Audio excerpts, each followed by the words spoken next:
ഒരു വലിയ രഹസ്യം ഞാൻ നിങ്ങൾക്ക് പറഞ്ഞുതരാം. എനിക്കൊരു ജോലി വേണം, ഞാൻ ഇങ്ങനെ പ്രാർത്ഥിച്ചുകൊണ്ടിരിക്കുകയാണ്. ഇത് ആരുടെ ആവശ്യമാണ്?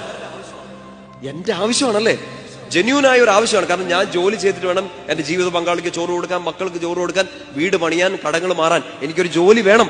ഞാൻ പഠിച്ചു, എനിക്ക് ജോലി കിട്ടിയില്ല, കഷ്ടപ്പാടാണ്. കർത്താവ് തരുമെന്നൊരു ഉറപ്പുണ്ട്. പക്ഷെ ഇപ്പോഴും ഇത് ആരുടെ ആവശ്യമാണ്?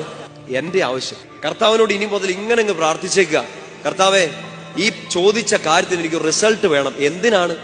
നിന്നെ മഹത്വപ്പെടുത്താൻ ഒരടയാളം, നിന്നെ സാക്ഷ്യപ്പെടുത്താൻ ഇതൊരടയാളമാകണം.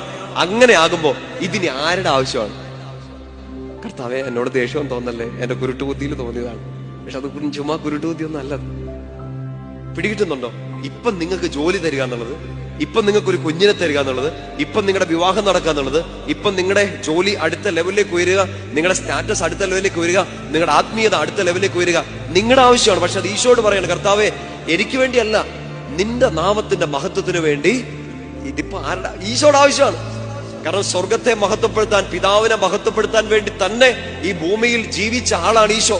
അപ്പൊ ആ പിതാവിനെ നമ്മൾ മഹത്വപ്പെടുത്തും എന്നുണ്ടെങ്കിൽ ഈശോ നിനക്ക് വേണ്ടി വാതിൽ തുറന്നു തന്നിരിക്കും. വാ തുറന്ന് അവനെ സ്തുതിച്ചേക്കുക.